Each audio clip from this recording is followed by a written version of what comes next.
Welcome to footballgameplan.com, where football makes sense. I'm Emery Hunt, the czar of the playbook. Bring you our 2014 preview of the College All-Star Bowl. We're going to take a look at the American team as well as the national team roster. But first, let's start off with the American squad.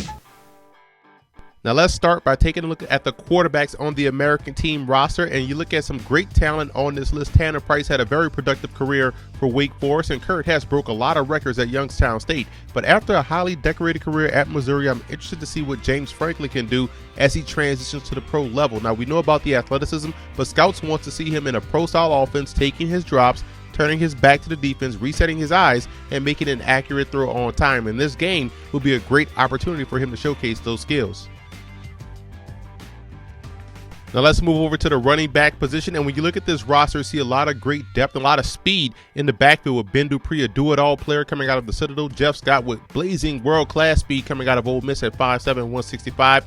Darian Robinson will also double as the fullback on the American squad. And Centereese Perry at 6 feet, 190 pounds out of Louisville runs with great power and pad level. And what you want to see from him is how well he plays with good leverage and pad level and pass protection, and how well he works in space as far as making one miss is concerned will also be key. Now let's take a look at some of the talented receivers the Americans boast on their roster. You look at guys like Jazz Reynolds, Jeremy Johnson, two speedsters, along with Kenny Bell, very productive career at Alabama. Rashard Smith out of NC State, two tight ends, and Eric Waters and Beckett Wells. When we look at a receiver that's going to catch a lot of attention, or draw a lot of attention, is Brian Richards out of St. Augustine. He's a sleeper wide receiving prospect here and will also double as a flex tight end because of his size. Now Richards is a guy with excellent hands and body control, but his quickness in and out of his breaks is not where you want it to be for a receiver, but is very solid for a tight end, which is why you're going to see him do both in this ball game. Now the raw physical skills are there for Richards to wow a lot of people this week at practice. And at tight end, Beckett Wells out of Syracuse does an excellent job on both ends of offense, and he does have the athleticism to move around the formation, so you can get creative in your offensive attack. How great of an inline blocker he is will be both the question and a test during this week of practice.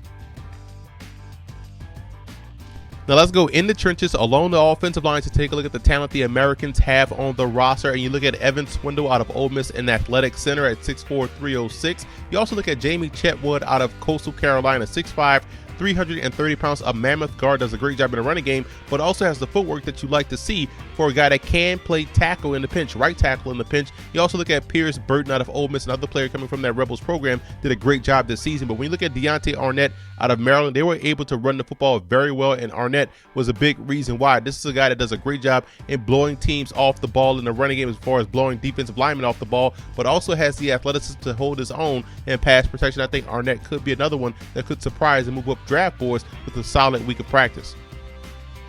Now let's move over to the defensive side of the football, starting with the defensive line. And we look at the guys on this list, not a lot of size, but a lot of athleticism and guys that can really apply pressure and get to the quarterback, like J.R. Collins out of Virginia Tech, excellent defensive end that brings a lot of speed and does a great job in bending on the edge.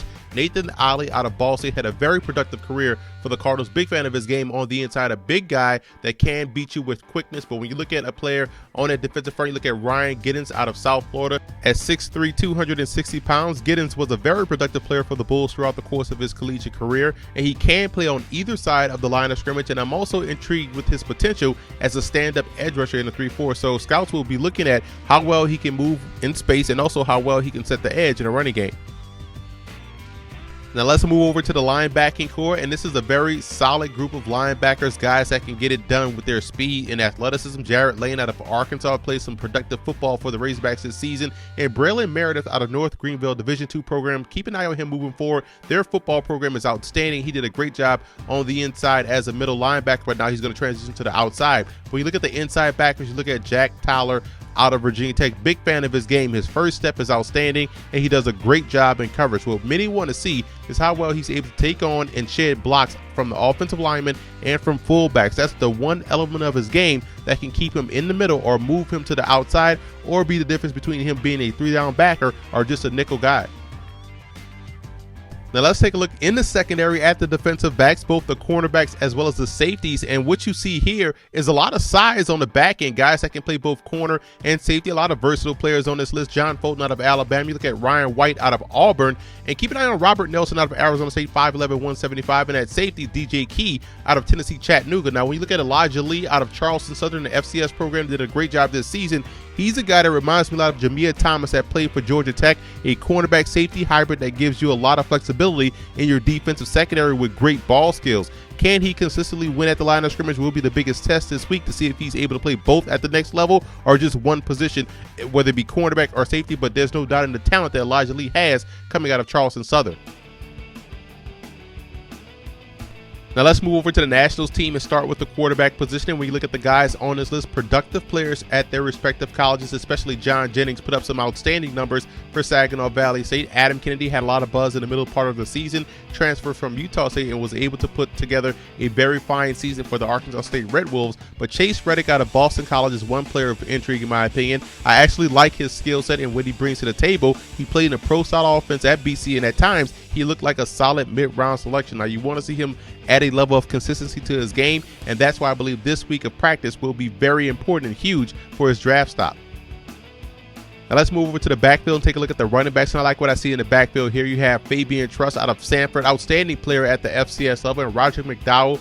Big week for him out of Clemson, 5'10", 200 pounds. You want to see him in a traditional offense. Maurice Hagans out of Miami, outstanding fullback prospect. When you look at a guy that has a lot of intrigue coming in, you look at Zerlon Tipton out of Central Michigan. He's coming off an injury-plagued season, but there's no doubting the talent. Tipton is a guy that's a one-cut downhill runner with surprisingly quick feet. He's also able to catch the football out of the backfield and displays the soft hands that you want to see from the running back position. And overall, his game is similar to Toledo's running back David Fluellen. So if he checks out medically, look for him to fly up draft boards as we move through this process.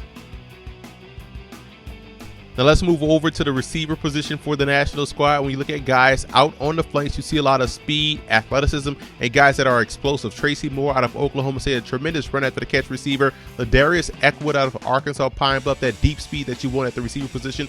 Blake Jackson out of Oklahoma State, a guy that's a bigger wide receiver playing inside. You want to see how well he blocks. He also played in the East-West Shrine game. But another player that intrigues me a lot is Lee Kerfis out of Lehigh. I love the explosiveness that he displays, and he was extremely productive for the high-flying Mountain Hawks this season. Now, how he gets off bump press will be key for him this week, and it'll go a long way in determining whether or not he has a future on the outside or in the slot. But either way, some team will get a player with great acceleration that has the ability to separate and will always catch the football with his hands.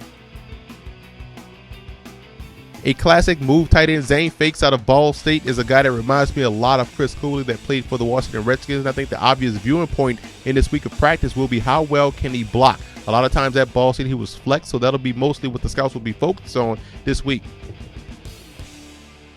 Along the offensive line for the national team, you're going to see a lot more size here as opposed to what you saw for the American squad. Jay Finch out of Georgia Tech at 6'3", 285, an outstanding center. But you look at the tackle position, Devin Smith, Mitchell Van Dyke, Brian Witzman, guys that are over 6'5", and Kelvin Palmer is a guy that can play both guard and tackle out of Baylor. But I'm a big fan of Will Jackson out of Georgia Tech, who played both tackle and guard in a triple option offense, and the one-on-one pass pro drills will showcase what Jackson can do in that aspect of his game. We know he's athletic, but can he show consistent hand placement and redirection skill in the pass pro department? That will be his biggest test this week out there in Myrtle Beach.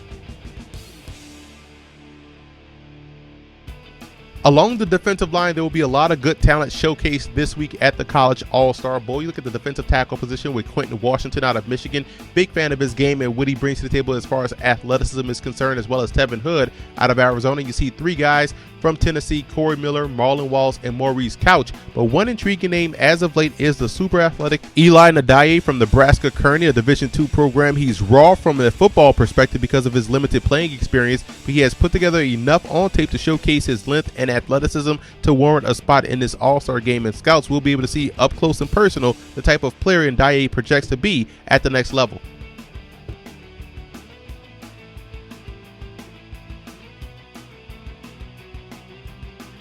When you look at the linebacking core for the Nationals team, you're going to see a lot more size here as opposed to the American squad. Guys like Marquise Flowers at 6'3", 240 pounds, productive career for the Arizona Wildcats. Two small school prospects that I'm very intrigued to watch in Elvin Sayano out of Wofford and also Wes Doddard, who did a lot of great things for the Chattanooga Mocs in that defense. They were very productive. They did a really good job in getting to the quarterback. But I think Spencer Shuey out of Clemson is a backer with a lot of versatility, meaning he can play in the middle in both the 4-3 defense as well as a 3-4, and he's athletic enough to play strong side backer as well. So this week, he'll be moved all across the second level to showcase that versatility. In the secondary for the national squad, you're going to see a lot more safety prospects as opposed to corner prospects, which is not necessarily a bad thing. Guys that can be versatile players that can play corner and safety. Look at Casey Rogers out of Miami, 6'2", 208. Also Greg Dupree out of Washington, 5'10", 180, an outstanding cornerback. But when you look at Keith Lewis out of UVA Lynchburg, he also played in the Medal of Honor Bowl in January and did quite well. He has very good speed and long arms to make a play on the ball. Now, what he has to get better at is getting smoother transitions out of his initial jam. And I think that if he continues to build on the solid performance that he showed earlier in the All-Star game in January, he could see his stock continue to rise moving forward.